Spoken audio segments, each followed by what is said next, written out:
Jason. Danny. How are we doing this fine Wednesday evening at 20 to 9?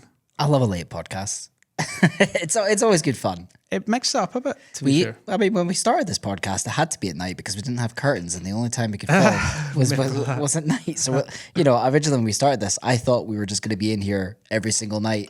At like 11 o'clock. Yeah, it was like, we got the studio because we wanted like that whole bachelor pad vibe, get the beers going and stuff. It's not happened once. Never happened. It's not happened once. No, the most we got was a pool table. Hey, made it in life. Exactly. But yeah, I'm doing all right. Nursery is pretty much, I say nursery. The furniture is kind of done. I say like the top of the paint, like the paint job is terrible. Like I have YouTubed videos and cutting in paint and stuff like that.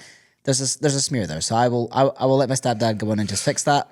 I'm so bad at painting. Kirsty does it all. I'm so glad that you're bad because it seems like it should be easy. I just wish, I'm just used to Paint or Microsoft Paint where you could just click that. Little rubber? No, not the rubber. Well, the rubber would be helpful. just that little ink tin where you just go and then fills the space. It doesn't work like that, sadly. If only. So, no, I'm doing good. Things are coming along. Well, I as of recording, actually, by the time this podcast goes out, I'll have moved. Mm-hmm. But as of recording, it's 6 days till we move. So yeah, it's squeaky mum time. Yeah, you'll be fine. You'll be fine. It sounds like you're way more prepped than I was. You see my house. Well, it's very difficult to edit in an absolute shit tip. It's so bad. There's boxes everywhere. I go to make a cup of tea and I'm like falling over like boxes and it's stressful. A nightmare. But anyway, nobody needs to listen to that anymore because I'm sure you're sick fed up of hearing about it. But we have got a bit of an interesting pod. If you remember a few weeks ago, we said that we were looking to maybe like just change things up a wee bit and maybe just add a different dynamic to the podcast. So one of our keen listeners out there reached out to us both and said, basically came to us with an idea for a podcast, and we were like, do you know what? That is a great idea. Let's do that. So first of all, we will introduce our mystery guest, who is Harry Matthews from Visual Vows. How are we doing, Harry? I'm doing great. How are you guys? Doing good, mate. Awesome. Doing good. Thank you very much for meeting with us at such a late hour. No, it's okay. But for our listeners who don't know who you are, would you be able to give us a little bit of a background about you, kind of how you got into the kind of wedding filmmaking scene, and intro yourself? Yeah, of course, guys. Hi, guys. My name is Harry, and I'm from Visual Vows. And basically, we're a hybrid photo and video wedding filmmaking company. So I handle all the videography while my best mate Daniel handles the photography. I'm practically, I started as a kid at my mum and dad's wedding. I had a Canon 6D Mark II, and I took it with us. And when they were getting married, I obviously brought it out for the day. And I was speaking to the photographer and videographer there who was shooting that wedding. It got me really into photography in particular. So I took some photos, took some little videos, and basically kind of went on to then about 6 months later choosing my GCSEs in year 9, going into year 10. So I thought it would be a good decision, as I really enjoyed it, to do photography. So I studied photography, passed that in school, and then decided to go on into college and just obviously go through with it in college as well to try and get my degree hopefully later in life in uni. So basically I went to college and unluckily for me, because I'm only 22, going into the second year hit 2020 where COVID hit, all my inspiration kind of went and I was kind of in a bit of a bubble. Didn't want to go out, even though when we had the hour a day we were going to go out and take photos. I didn't even want to do that. I still managed to get pretty much near top marks in my photography work in college, although I really didn't want to do it. And I started a new job doing printing, and it kind of just took over my life a little bit. Weirdly enough, I made a website as my final product as my photography course, which obviously had nothing to do with photography, but I did it. I still obviously got through it. And then I kind of just went into printing full time. And to be honest with you, I didn't really have a path for life. And in last year, in 2024, in March, I went through a bit of a terrible time in my life where I lost a load of weight and decided to go on a boxing fitness holiday. And we went to Tenerife. 3 hours into the trip, we got to the top. The Manchester Derby was on, so we all decided to get on these bikes that was in the villa with no helmet and ride down the massive hill we was on to go and watch the game. And I set off, realised my brakes weren't working, and I was like, oh God.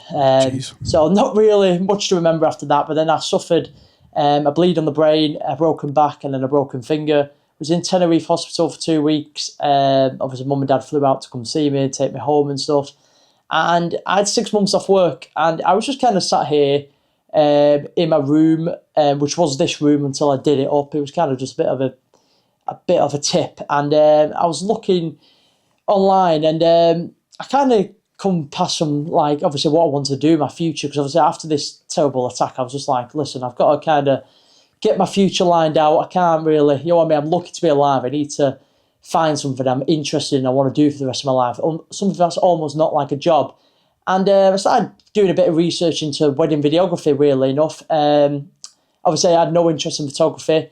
So I did all my research into wedding videography, bought my first camera, the A7S Mark II, and it practically went from there. I kind of rang up my mate one day, even though we were pretty much playing games with him as soon as he finished work, because I had nothing else to do. And I said to him, listen, we always said we were going to business. We met in college through photography. And I said, listen, why don't we start a hybrid photo and video business for weddings? And he was for the idea. So we decided to start Visual Vows. We did our first wedding in September 2024 as a team.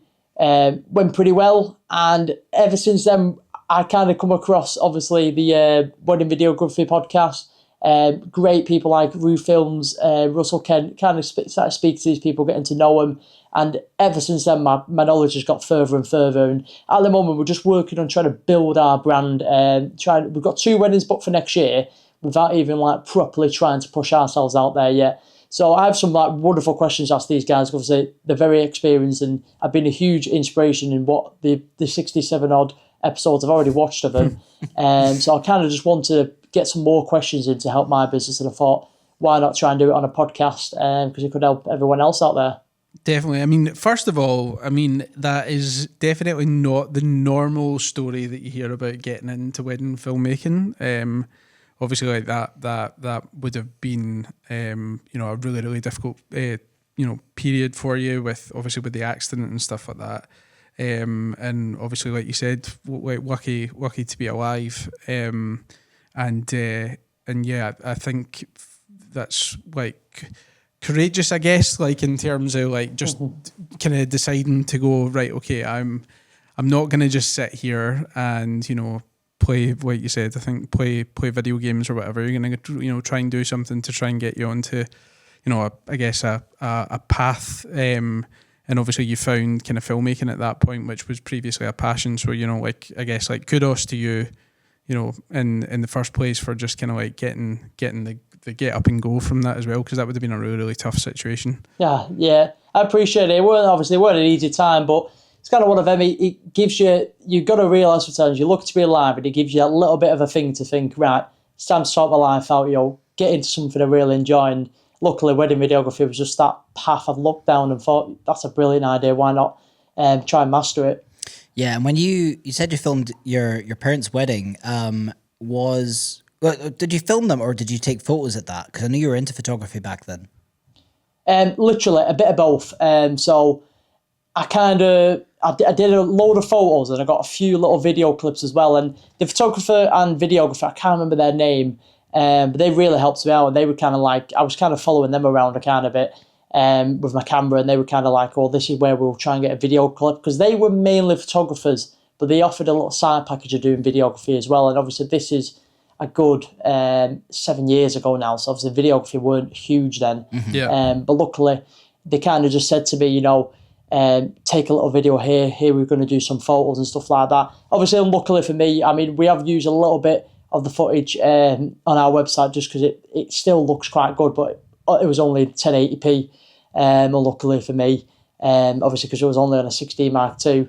But Yeah, pretty much. So I kind of, throughout that day, I kind of did a bit of both, but photography was always the main passion from that day on. But then I sort of kind of obviously faded away from that, got a bit bored of that, and then kind of went into videography now. Yeah. And obviously you said you've got one wedding, you filmed one wedding this year. That's right, yeah. How was it that you went about getting that booking initially? So yeah, last year was September. Basically, we just thought, listen, we need some, obviously, a portfolio. So we was on Facebook saying, listen, guys, we'll shoot your wedding for free. We're a photo and video company. Here's some of our, obviously, previous work, just obviously not in weddings, what we did as photographers mainly. And we had this couple, and it was so weird. Obviously, you're trying to offer someone a free service, like a free day of shooting photo and video at a wedding, and no one, like, everyone thought it was like a blag. And luckily, this couple, he was struggling quite a lot with their budget, and said they had ran out of budget for photo and video, and they thought it was, they thought we were ripping them off. They thought there was a side catch. We said, listen, there's nothing. We had about 3 or 4 Zoom meetings with them face to face. We went to at one point, and luckily we got to the day, and they were so worried that we weren't going to show up on the day. But luckily for them, obviously we showed up and we did the job. So yeah, practically it was just kind of posting on Facebook, upon Facebook, and obviously we got there in the end. And we got a message, and then kind of just took it from there. Yeah. I think you've obviously like done really well, like to, I guess, with the perseverance of that, because I know for a fact, like being on those bridal forums, like when you see people that will put, "Oh, I'll do a wedding for free," it can be like crickets. Like some people, or it's like somebody commenting for someone else kind of thing. But yeah, no, that's just like, I guess the hustle is just trying to get your foot in the door. I think we both Jason and I have obviously like looked at your both yours and Daniel's website, and it's really, really good. It's very good. It's really, really good. Really, really good. That. So I think just from like the actual experience of being on the website will definitely like attract clientele, but yeah, I guess for you it's now just trying to get as much content as possible to kind of help fill that out, and obviously like Instagram and stuff, but we'll talk about that. Yeah, I mean, obviously with your website, I think we spoke to you before, and you mentioned you built that, didn't you? Yes, so I've gone through 3 different website builders. I went through Wix to begin with, built a whole website, launched it, and then Daniel's like, I really don't like this. So it's kind of not giving me the brand I want to give. So then I went to Squarespace. And weirdly enough, I went to Square. I can't remember who said it, but someone said they use Squarespace in one of your podcasts. I thought, you know what, I'll give this a go. Practically built a full site, never launched it, but I got to the point where I was happy with it. And then, I don't know, I use Shopify on a daily basis in work, making websites for some of the printing that we do. So even though we weren't selling anything, although we do plan obviously of maybe selling some stuff down the road, maybe some LUTs and stuff, I thought Shopify as usual obviously is the thing I know. So I decided to try and build it through that, and successfully it just works so much better. And I got such a better result and better brand from what I could imagine from Shopify. So yeah, went through 3 attempts, but we got there in the end. Like I said, there's a lot of, I probably say it's a good 2 months worth of work. Yeah, it does. It looks really, really good. And like Russell Kent Nichols' website is obviously based on, it's a Shopify one. So yeah, they look mint, really, really good. I wish I could like figure out to do myself, but I do not have the patience or the time. You got in that coding game. But yeah, so in terms of, I guess, the format of this pod, it's going to be a little bit different than our normal kind of like guest interview one, because we are in a way the ones being interviewed and asked the questions this time, which is new. I mean, it kind of, it's an idea that I think we've had in the past, but like the opportunity for someone who's kind of entering the game to be able to sit down and essentially just have a chat with us about what it is they want to know, because we do often ask people for questions on the podcast, but few and far between. Some people get, they don't know if their question is worthwhile or important, but someone, I know that the questions that Hattie's got for us are questions that everyone's had at some point. Yeah. And it's, questions that we've had at some point in our career. So this is just a chance for someone to ask us kind of questions that we maybe don't even think to ask. Right in the firing line. Love it. Let's get exposed. So yeah, hope you enjoy this format. We're excited about it. And yeah, hopefully you get something out of it. And who knows, Harry might just be asking a question that you maybe have thought of and wanted to ask before. So let's get into it right after this short break. Have you seen Lumix have just announced another new camera, the S12? Well, you know I have. This camera is chock full of features that wedding videographers like you are going to love, including 5.1K open gate at 50 frames a second for the first time. Incredible slow-mo footage at 100 frames a second in 4K. Best in class image stabilization. And also a new and improved hybrid phase detect autofocus. You can get your hands on this camera by loaning it for up to 48 hours. Just visit the Lumix store.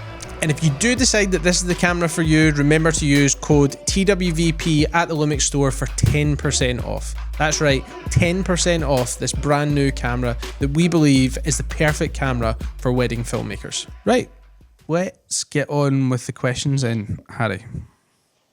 Yes. Okay, so the first question is, this is about branding, which is a very important thing me and my mate have kind of come across. Obviously, we want the branding to be 100% and we want it to attract people. So the question I have for you guys is, how do you ensure your brand identity resonates your target audience beyond just the logo and colour scheme? So I think there's a couple of things with this. I guess it kind of depends, because if you're doing like a personal brand, then you want to show more of you, for instance, on like socials and stuff like that, because that's how you get the personality. That's how you get people to buy into you. You know, if you're maybe sharing stuff of your personal life or showing your face on Instagram and just being like really, really present. Because a lot of people will obviously like watch, for instance, from afar. And I think like before they maybe even inquire, because they're just kind of like, you know, window shopping essentially. So I think like really, you know, the logo and the color scheme is one thing when it comes to like your website, but you know, realistically, you know, you might get like a lot of traffic from something like SEO that obviously once they hit the web page, and the web page obviously needs to look good, but that is just one element of the brand, I guess. Like you kind of need to figure out obviously like your tone of voice, not only on the website, but make sure that's kind of somewhat mirrored on your socials. And yeah, just I would say like showing up on social media is a really, really big one. So like not just, don't put all your eggs in one basket, for instance, just on the website, because the website is just one part of one cog in the machine. Mm-hmm. Yeah, when it comes to like your logo and your color scheme, you know, when you're making decisions as to what those are looking like, you're either doing it yourself or you're talking to a brand manager who can design that for you. If, for example, your logo was quite bold, so the way you can extenuate what your brand is to a wider audience, other than just your brand and your color scheme, is what content you're putting out there. So because you've got a bold kind of black and white sort of color scheme with your logo, you're looking for kind of like that. I wouldn't say kind of the soft moments, because it's a bold logo. You want those impactful moments. You want to be showcasing that you're competent at capturing that first kiss, making it look epic, the confetti shot, making that look, you know, really impactful. So when you're selecting what content you're putting out to extenuate your brand, you're looking for those bold moments. That's just for your brand. Obviously, if someone's got a brand logo that's maybe more delicate and feminine, you're looking to kind of focus on the details of the day. Like, you know, are the florals looking like tip top? Yeah, the intimate moments. Yeah, the intimate moments, like, are how delicate people. Because when I'm seeing your brand, and you can correct me if I'm wrong here, but when I see your brand, I see, like, I keep using the word bold, but like it looks powerful, looks impactful, and those are kind of the moments you're going to want to show off. So the way that you continue that on is what content you're putting out there. For example, with me, I've got colorful, fun energy, and that's what I put out with every bit. There's never really anything that doesn't speak to that audience, because a brand is essentially an extension of yourself. If it is a personal brand, you two are a team, obviously. So yeah, but yeah. You're not. You've got your faces on the website, you know. So you're in your you've obviously you've got that like about me section where you are the face of the brand essentially, you know. So it's not like it's a faceless brand. Yeah, no, it's obviously not a faceless brand. So like you both together are your brand. Yeah. But how you show yourself off to the world is by posting content that, you know, matches why you selected to go down that route of brand. When you decided what you wanted your business to be, in terms of it should be something that you're interested in. So putting stuff out that you like, because that's what your brand is. Yeah. You know, you haven't selected a brand because, you know, just because of how it looks. It should be a reflection of what content you like to create. And listen, I think as well, because you're obviously like very fresh into it and very early on, like you might get down the road and go, I don't know if this is actually the route that we want to go down. Yeah. That's also okay. So it's just like you're going to go through this period of like self-reflection and like learning. Then you're going to figure out what you don't like and what you do like. And with that, you know, there might need to be some changes that are made. Like, I mean, I only started in 2021 and this will be my third rebrand. So like it's ever evolving, you know? Yeah. I'm always thinking about like, I mean, before my brand just now, I had quite a delicate looking one. I went for that orchestral sort of soundtracks, really, you know, and it wasn't me. So I just sort of changed it.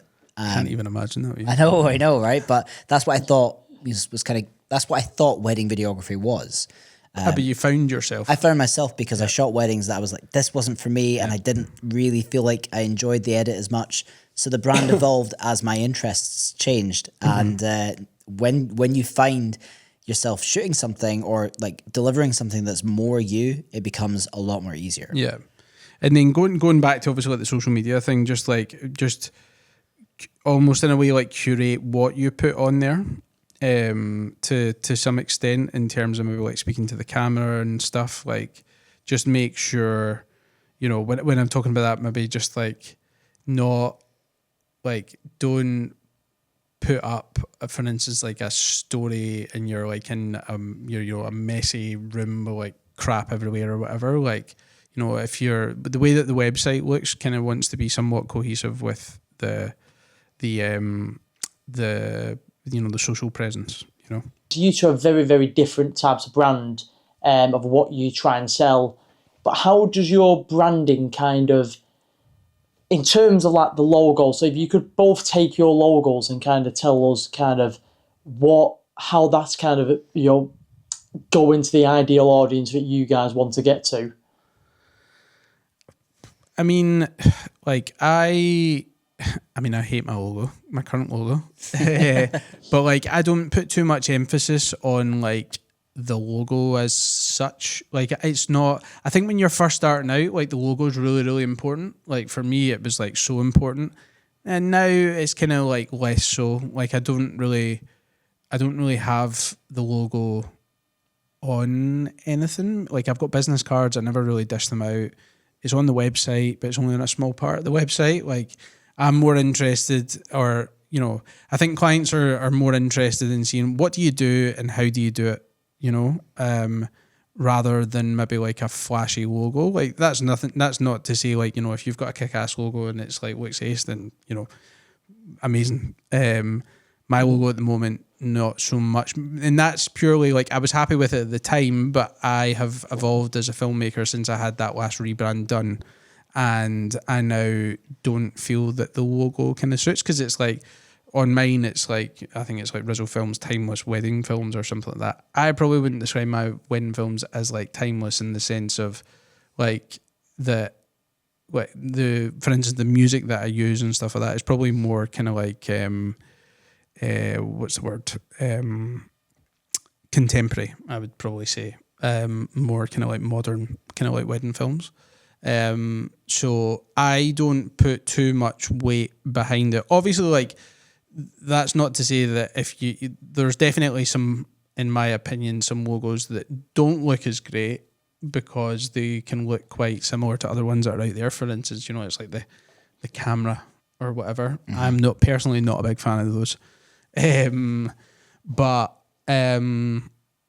yeah, I don't put too much emphasis on the logo as such, and I would probably, you know, tell you to probably focus more on how the website looks, how your socials look, the content that you put out, and the copy that's on your website is more important than the logo.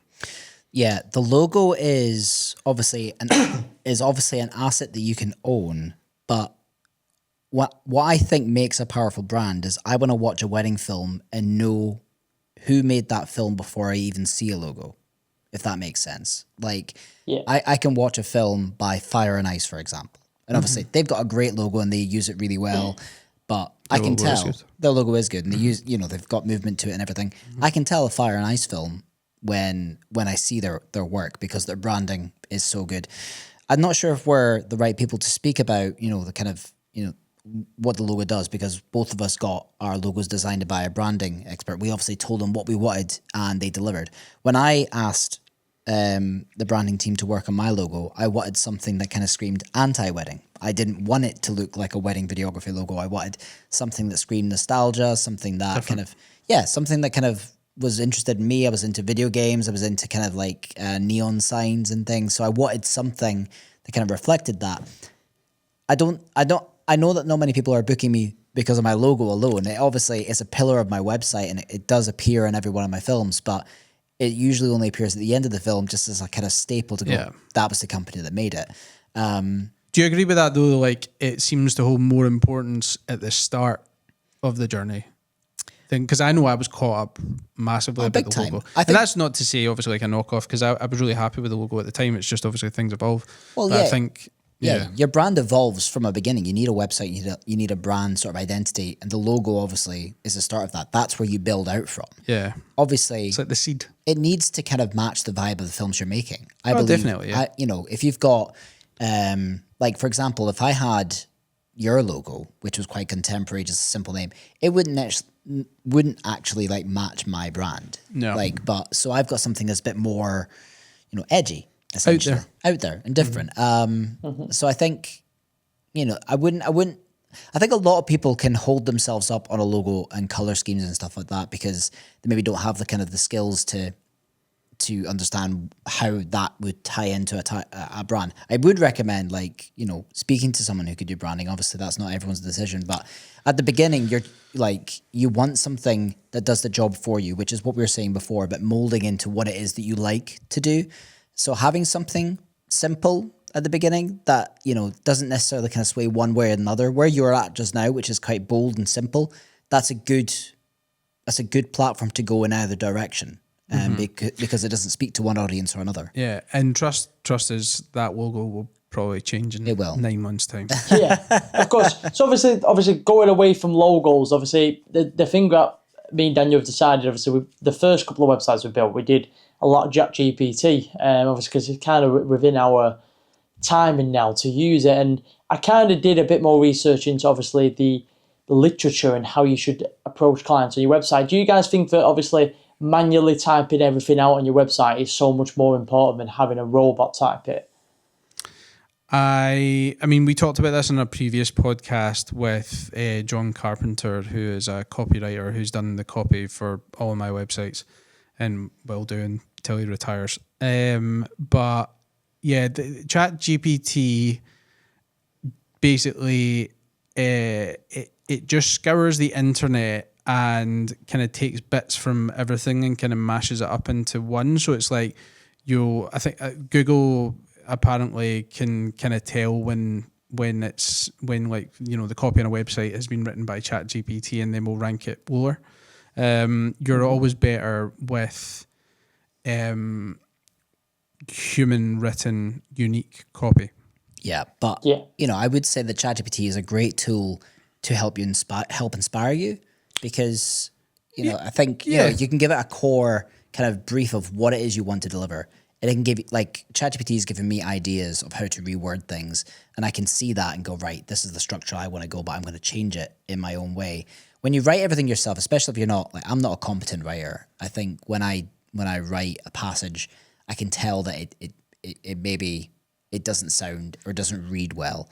Grammarly will remind me of that often when I've got a bunch of red squiggly lines or blue squiggly lines saying, what are you on about, Jason? Love Grammarly. Yeah, but so it's obviously, and the kind of the moral of what Danny was saying is that he's paid an expert to write that because humans are better at delivering a message than ChatGPT. It sounds great and it becomes your friend when you talk to it for a while, but it's definitely getting its information from somewhere else. So you do, for that uniqueness, you do want to do as much of it by yourself as possible. But what you can do is if you write it out yourself and then you can feed it into ChatGPT and then say, can you maybe help with maybe like changing the flow of this, or like how do I change the tone of this? This is the core of what I want to say. How do I change the tone of it to match this tone or this tone of voice? Or, you can put the passage that you've written into ChatGPT and get it to critique it. Like, you don't need to get it rewrite. You can say, find the flaws in this and tell me how I can improve it without it rewriting it. It can give you advice on how to rewrite that. Mm-hmm. All right, perfect. Thank you. I'll take that into consideration. So going on to the next bit, moving away from branding, this is more about like prioritizing gear investment and your budget. So obviously we're still in the middle of kind of building our equipment kind of list, and obviously we're thinking about getting a business loan and paying it off that way to have obviously the best equipment. But when starting out, which piece of equipment should you prioritize to have the best on your video quality? So obviously I've got one Sony A7S. In what kind of light do you kind of start investing to say, well, next you should buy a second camera, or maybe you should invest in a different lens? Well, I think I'm gonna start this one because I think I was speaking to you before we started about what it was like for me beginning. So I started my business in 2018, and I didn't buy another camera, or actually another lens, for 5 years. Like I booked all of my clients using the same A7S II. One camera? Well, and a 6400 and 6500. A6400 and A6500. I had the 3 cameras for 5 years. Right.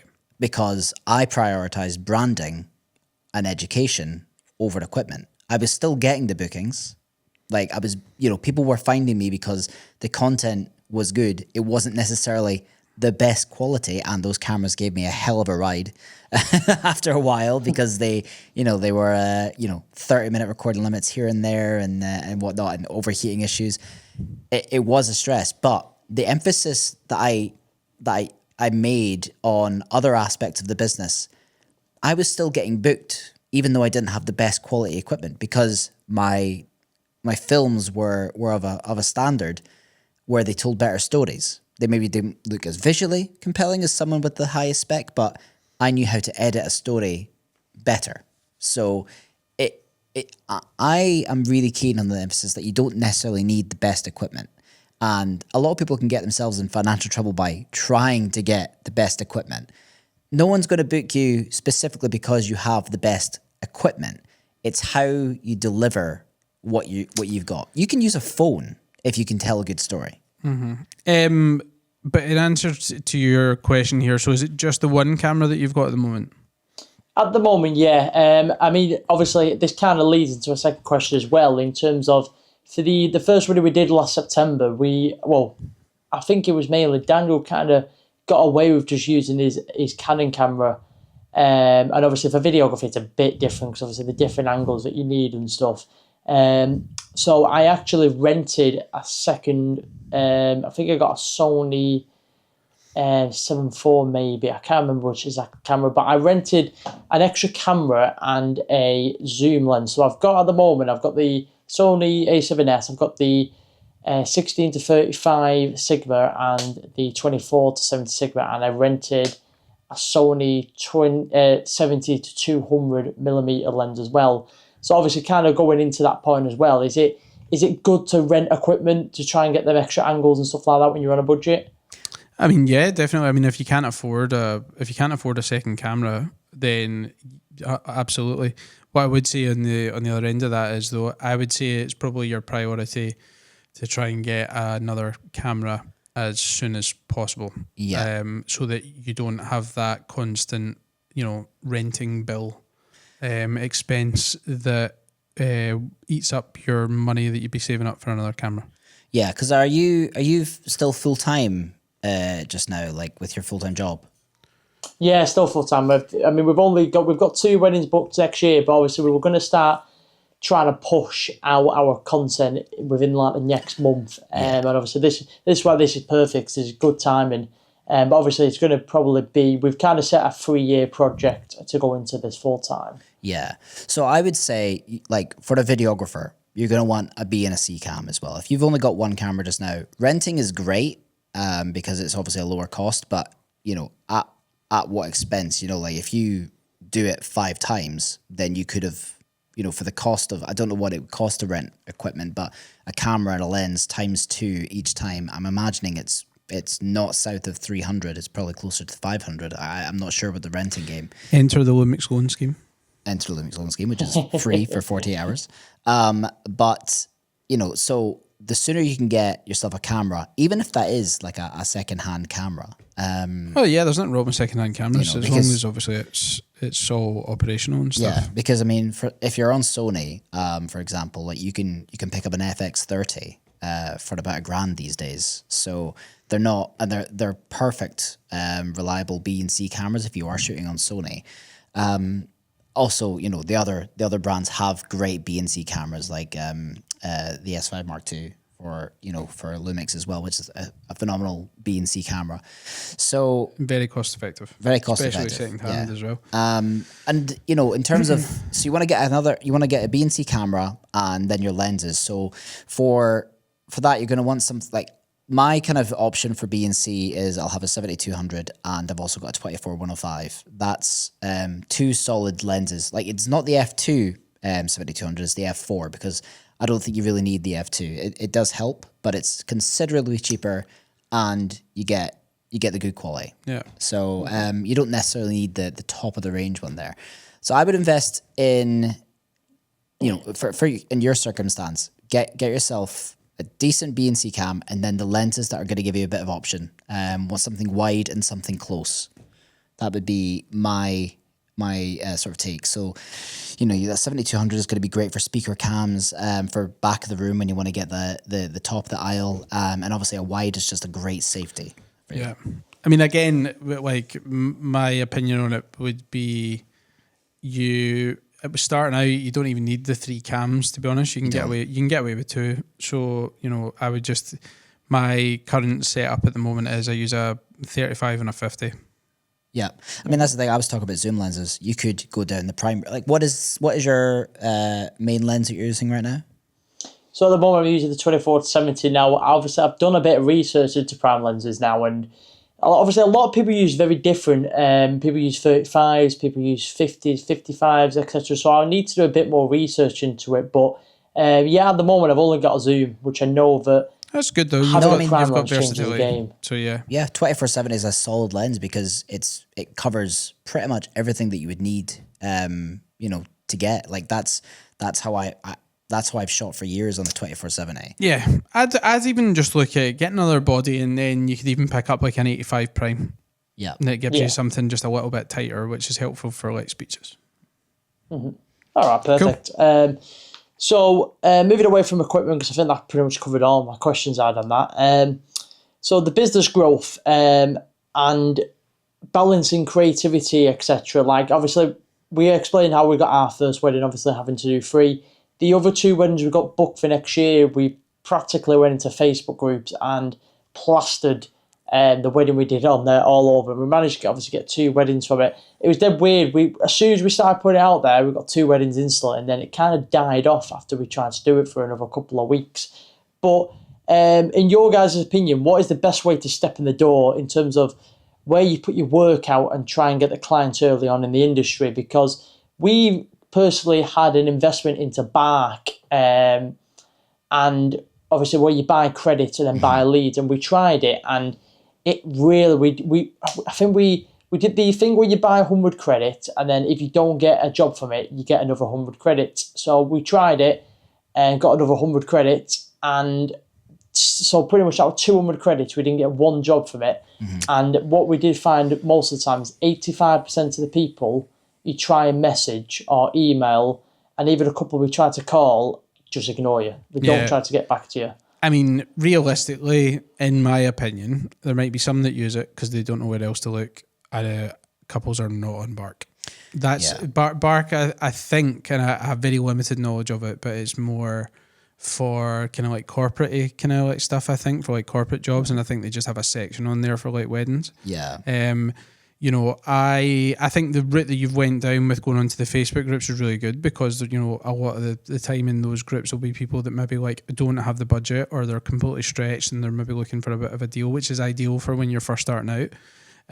There's also, you can look to certain wedding directories, like for instance, Hitched as well is one that's like, it's free to list on, I'm sure.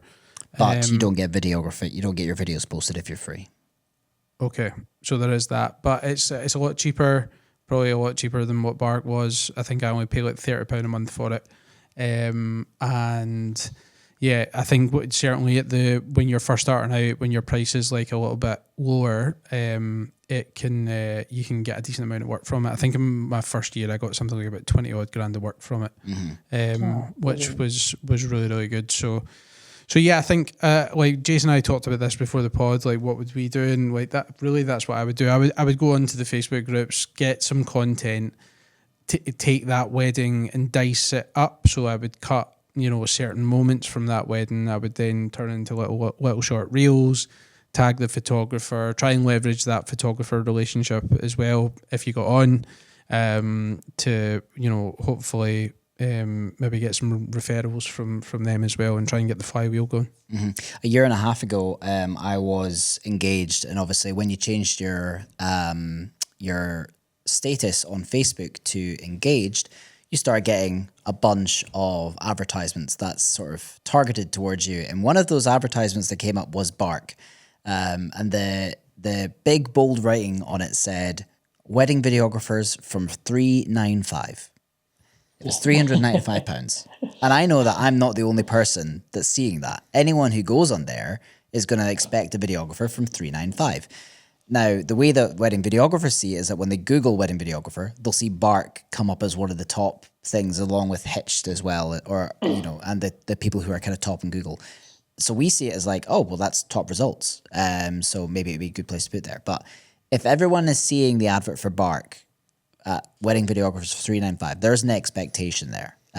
So I think what Danny said is right. It is definitely more for corporate, and you know, those websites, they don't necessarily do the research into, you know, what these people are actually charging. They just want people to visit the website and buy credits and things. So we spoke to someone who had a good experience at Bark on the podcast a while ago. I can't remember who it was, but that's definitely, you know, that sounds like a miss on that part. When I started Afterglow, I actually did use Facebook ads. Like I got one wedding in the book, and then I diced that up and I made like 3 different edits for it with 3 different kind of, you know, feelings. One was sort of upbeat, one was sort of emotional, one was, I can't remember the other one. It's more like kind of a mix of something. And I put £600 into that over a 2-month period. And from that, I did make 3 bookings. So I did make the money back.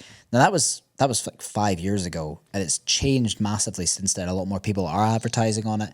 The platform is different now on how you advert, but it would be good for you to create, like, look at the content you've got, find different sections from that, as in great speeches, advice that you can give. Like, let's say there was, you know, if you did golden hour or something on that shoot, would it be really good? Oh, why you should go out for golden hour? Make like, you know, I think you could upload up to 10 clips, but make 4 to 6 different short clips, like 15-second clips. And then you can upload that into Meta ads, and you can put a bit of money behind that, and then you will get seen in front of everyone who is engaged if you set the criteria right, which I think is pretty simple. All you have to do is in the demographics put engaged in the last year, and it will show that to people. So that's an avenue that worked for me, and I'm pretty sure it would still work because I'm still getting some adverts for some people. And what's your guys' opinions on stuff like wedding fairs? Because we've been looking at quite a few, spacing up for later in the year and next year, obviously, to kind of go there and sell professional hybrid surface. Have you guys done wedding fairs before? I've done a lot of wedding shows, and I actually really like them. They can be expensive. Like the big arena shows are a lot more expensive than the venue or the smaller shows. I would say that start with the smaller shows to kind of keep the cost down, because really, like, usually with the big arena shows, only one booking can kind of cover your cost, but you've got a lot more chance of making a bigger profit by doing the smaller shows. The big thing about wedding shows, right, and I'll speak from like when I was engaged and going to wedding shows as a client, is that it's very overwhelming with the amount of information you can get. You're really just looking, how can I make this day as simple as possible? How can I be memorable? The easiest way to be memorable is having a USP. Now, there will not be many photo and video teams at these wedding shows, which makes you unique when you go to that. So you'll have an edge over all the photographers and the videographers at that show because you can do both. Will you guys take bookings if they do only book photography or if they do only book video? We had a little chat about this, funnily enough, I think like about 2 nights ago, and we inquired into a wedding fair, and they said they've only got space for videographers and not photographers. Yeah. So we kind of looked at it and we thought, well, maybe we should, obviously, I already know photography, and Daniel's, he's clever enough to obviously learn the ropes of videography and to be my second shoot for the day. And we're thinking, in terms of trying to get our portfolio built, we generally are thinking of potentially going down the path of offering, obviously, both services as single as people want to pay for that. Mm-hmm. Yeah, because obviously it's a good point to be made. Like wedding shows, they will position suppliers far enough away from each other so that there's not, so you aren't directly opposite another one who's doing the exact same job as you. But as a hybrid, that obviously, but there are photographers at these wedding shows that do hybrid that are right around the corner from me, so they can't do it all. I think you get some leeway there. If you said you were a photographer business that also did video, because photography will take priority when it comes to wedding suppliers. Still delivering your wedding films by USB? Ew. We use VidFlow, the sleekest platform for delivering your wedding films. It makes your couples feel like they've got their own private Netflix. Plus, with their white labeling service, you can customize everything from the branding to the custom domain, so you can make it super personal. Want to wow your clients? Use the code TWVP10 to get 10% off all pro plans, including white labeling service. Head on over to vidflow.co today and level up your wedding film delivery experience. Let's talk about backlog. Woo! Editing piles up fast and is overwhelming. That's why we use brideandgroom.video, a wedding editing company that delivers stunning wedding films faster without compromising on quality. If you're looking for an editor that's going to match your unique style so it feels like you've made them, you've found them. Use code TWVP75 at checkout to get £75 off your first order and try out their service. Clear your backlog and grow your business. Try brideandgroom.video today. Hasta la vista, backlog. I'm a bit of like it's a good question. I've thought of quite a while to ask someone this. How do you guys take your one-time wedding couples to get referrals to other weddings? Obviously, what I mean by this is, how important is it to how you deliver? Obviously, I know you guys use VidFlow, and how you guys deliver your weddings back to them so they think, wow, I'm definitely going to recommend this to everyone I know who's getting married.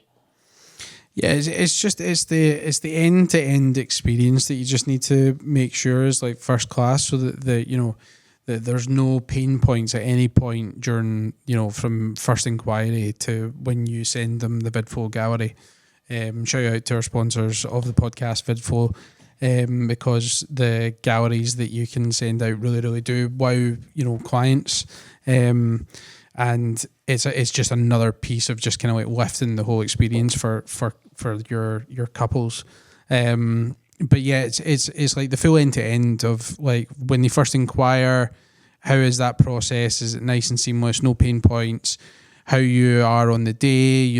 Just generally how you are. Were you fun to work with? Were you good to work with? And then obviously the end product as a result, was the film good? Were the photos good? And the communication is another massive one, and making sure that you're communicating with your couples throughout the whole process, so that there's never a point where they're kind of like, where's my film? Mm-hmm. Yeah. I think for me, like, I get quite a lot of referrals, but not necessarily directly sent from the couple. I'll get a lot of referrals because they were guests at the wedding.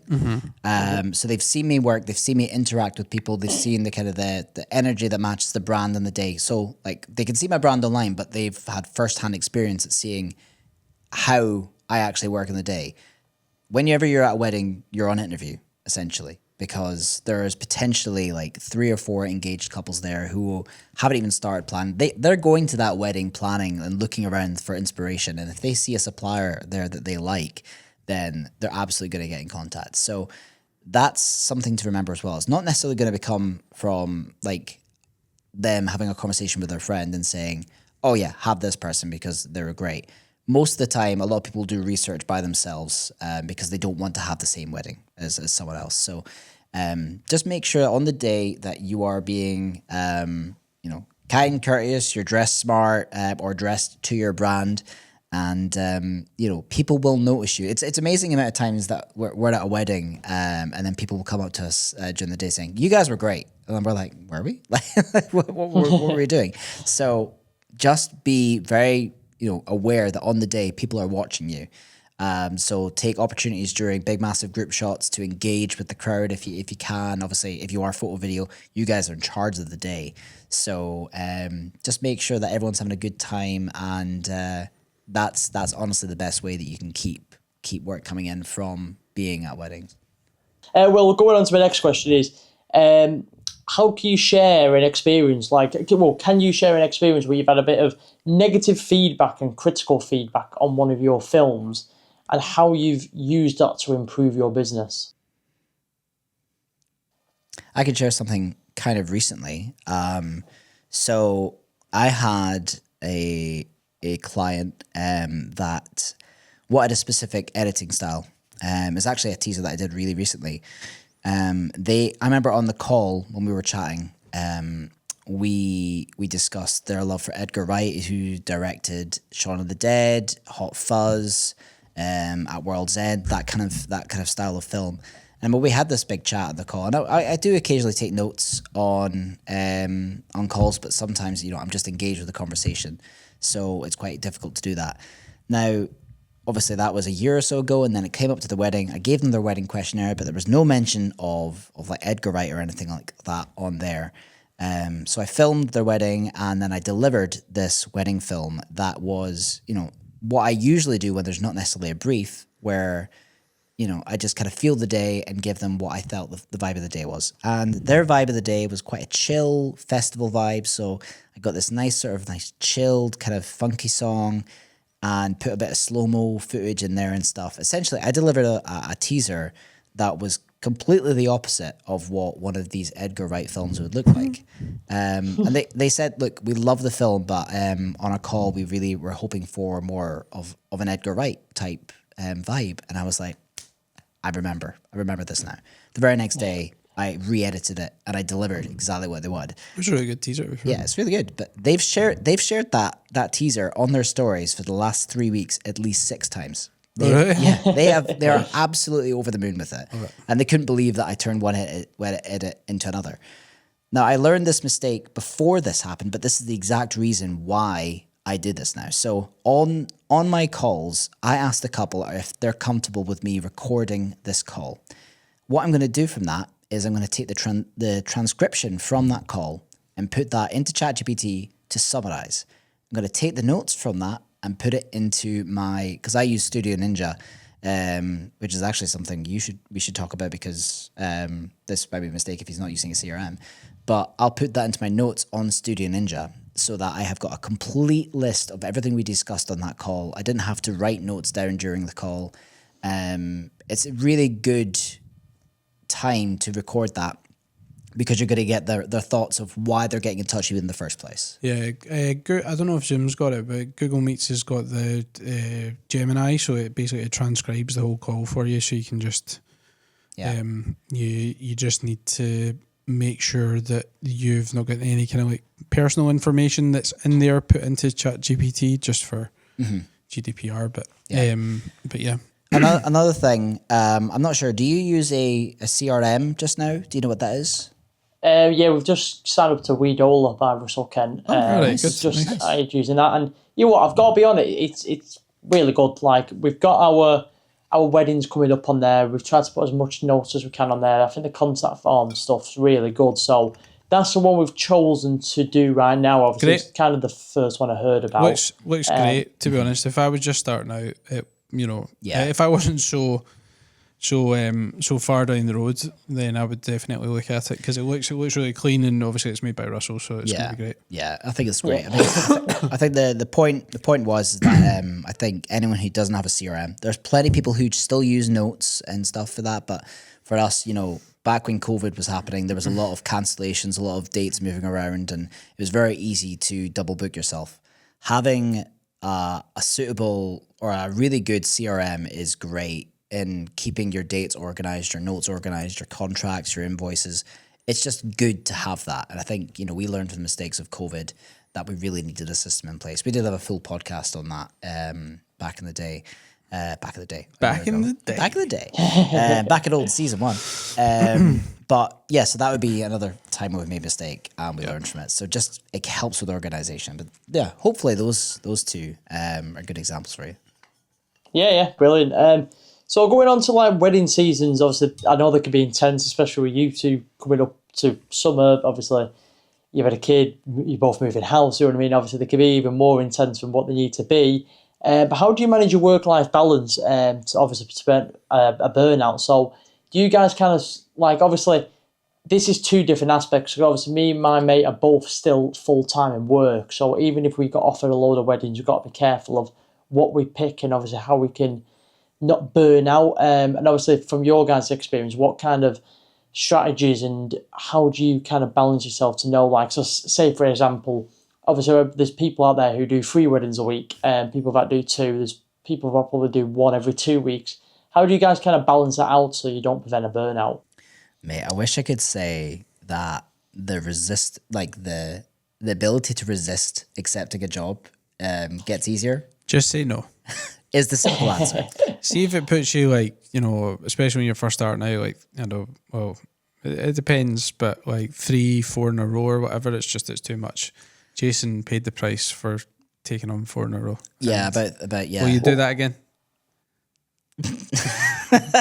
Probably not. Money. There was extreme circumstances for me taking that, and there was also a mix up of a date. Listen, I mean, you need to put food on the table. So like, if it comes in and you need it or whatever, but like if you have the option to say no when it's like it's going to be your 4th in a row, I would suggest that you probably just say no, because there'll be another one that comes along.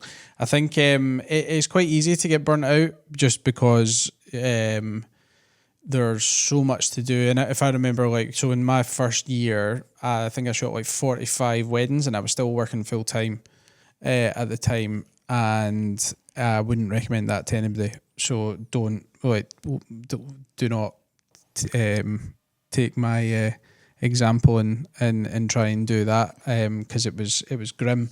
But on the flip side, all that graft kind of like paid off, and it meant that I was able to kind of like, enter the industry quite quickly. So it kind of depends on what way you look at it. I guess we're at slightly different life stages. So yeah, because I wasn't a very good dad, just because I wasn't really present or around at the time, so it depends. It depends what you want to do. But in terms of how do you protect yourself from burnout, it's quite difficult. I think you'll very quickly realise when you've maybe hit a limit, and it's probably something that you need to try and like go through, because everybody's got different limits. We speak to some people and they're like, oh, I couldn't do any more than 20 a year. And then you speak to other people that do, 100 odd a year and are fine. It's just you kind of need to figure out where that point is, and you're probably only going to find that out by getting burnout at some stage. Yeah, do you know what I mean? I think it definitely takes the arrival of burnout to understand where your limit is, because the overall advice is here is understand where your limit is. Now, obviously, you've got 2 for next year. You've had 1 last year. You'll be fine with that. You'll be fine. You'll do all right with that. Yeah. Sometimes it gets super exciting when you get an inquiry and you start making bookings. That feeling always becomes addictive, and that'll never go away when someone is excited enough to to invest in you to be there for their wedding day. I don't think there's many better feelings than that. And Danny asked, would I do it again? I don't know. It would have to depend. All I know is that I stayed super hydrated on those days. So on the wedding days, lots of water, lots of hydration tablets at the night that will keep you going. I was actually, like, by day 4, I'm actually usually okay. Because it's essentially it's a working day. The problem with it is that you do several weddings in a row, you get a backlog, and everyone suffers from things differently. Some people suffer from like working like several days in a row. Other people suffer with the overwhelming feeling of having a backlog. That's where creativity and deadlines, those two words do not mix at all. And when deadlines come, that's when you start getting stressed out, and that's usually where the burnout happens. And that's when you call brideandgroom.video. That's when you call brideandgroom.video. Like, I wasn't trying to sound like a corporate ass, but I'll do that for you. There are companies out there that can help take the burden off you. I think when you're starting out though, it's probably it's not going to be feasible to do brideandgroom.video because it will eat up all the revenue, and you'll essentially just be working for free. But I think once you're further down the line, it's an option. But I think just making sure that you don't go too hell for leather, because again, going back to wanting to make sure that your clients get a good experience, just don't like overbook and overstretch yourself, because all that'll happen is you'll just piss people off. Yeah, I think if you a good strategy would be, because I don't know where your pricing point is just now, but it would be a good practice to raise your price after every booking, because it'll give you the confidence in knowing that, okay, someone invested this much, like maybe they'll invest this much, and just keep doing that. Don't worry. Incremental, yeah, small increases, and then you'll find that it'll be, you'll be taking on work and getting paid for it well. Yeah, in terms of the price, obviously, it's something that we've managed to get 2 bookings, and I think it was like £1,200, I think, is what we've done. But they've kind of gone for like a really documentary type of package you tried to sell them. And obviously, compared to some people, it's pretty cheap, and then some people would think it's quite dear. But in terms of like, obviously, your pricing, we keep on having the debate now if we keep it quite low and just to try and get as many weddings in as we want. But then we also have the thought of the weddings that we want are people who are in like the cottage type of venues and stuff like that, who are willing to pay the extra amount to have their wedding done for a higher price if they're going to get better quality. So where do you guys kind of fall in terms of, obviously starting now? Do you kind of maybe just start cheap and just try and slowly raise it, or do you want to kind of aim where you think you're valued? The thing is as well, like sometimes you'll get an inquiry for a really expensive venue and you think, oh, that's great, they can afford me. But they've blown the budget on decorating that venue with flowers, or, the extortionate food that comes with that. There's definitely exceptions to the rule. Yeah, not many people know that what each supplier costs. The advantage that you've got is that you're kind of a duo, so that saves going through 2 different high quality suppliers. You're getting one high quality supplier for potentially a lower fee. So just don't worry about being too cheap at the beginning if you want to get content in. If you want to experiment with one year a bit lower than where you're at, considering the fact that you still have full-time jobs to be able to fund you getting the content. I shot some amazing weddings for £600 in top-class venues in Scotland because they'd blown the budget on other things. And I just made them look really good, and people with higher budgets ended up wanting them. So, don't worry about being too cheap at the beginning. Just all you want is content. Yeah. So practical in the experience, I'm gonna guess. Yeah. Because and plus, you want to you're gonna make mistakes, so you want to make mistakes fast. So you don't want to just be, you don't want to be paralyzing yourself by pricing yourself too high so that you're not getting the bookings and you're not getting the experience. What you need is shooting time. Remember as well that the earlier point I made is that there are people at that wedding who are also engaged or are going to get engaged, and when they see what you've created for the people at those weddings, the many times you do it, you're going to have opportunities to sell to other people in the future. Yeah. So don't get too caught up in price just now. Do you know when people say about second shooters and stuff? I've been thinking about maybe contacting some videographers that maybe are a bit local and asking if I could second shoot their wedding for obviously completely for free for the weddings they have. just to use for a bit for my portfolio. Is that quite a common thing that happens in the industry? And how do videographers kind of take that, obviously? Because you kind of are, you go into their wedding that they've obviously organised. Yes, they're getting second bits of footage for free, but obviously you're going to use that in your portfolio. The problem is that the couple might have, they'll have spoken to their videographer about sharing content. They may have restrictions on that. It's not very common that you'll get to use the footage yourself. It is better just trying to get your own stuff. It's good going for experiencing to see how someone else works, but it's not. And of course, because you won't be the lead shooter, you'll be getting kind of the BTS stuff essentially. So it might not work so well in your portfolio. If you could give one piece of advice to someone just starting the wedding videography business, just like myself, what would it be? I think for me, look at the content through the eyes of like an entertainment platform, right? So look at Instagram and TikTok. They are vessels of entertainment. You're going to get education on there, you're going to get inspiration on there, and you're going to get an entertainment, education, and inspiration. Those are the three pillars of TikTok and Instagram. So look at your content and find ways that you can inspire couples to plan their wedding. We're talking about floral designs, certain suppliers, wedding song entrances, things that were unique about that wedding. For entertainment, best man jokes, like singing waiters, things like that. For education, you're looking at, for example, one that worked really well for me was how to start a best man speech, how to start a groom speech. If someone at your wedding killed like their speech, they really did a good job, you can put that on there as inspiration or education for other people planning their wedding. They used to go to Google to learn how to write a speech. Now they go to Instagram and TikTok. Use the content you've got and diversify it so that you can reach a wider audience. That's probably my biggest bit of advice. I think that contributes to so much of like when it comes to like referrals or, for instance, like reviews or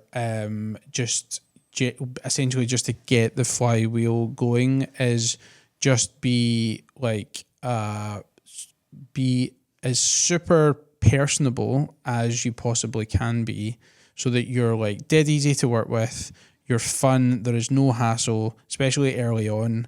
I'll make sure that even on the day, I'll go and get like the bride and groom, for instance, like the canapes or like a glass of champagne or whatever if they've not got one.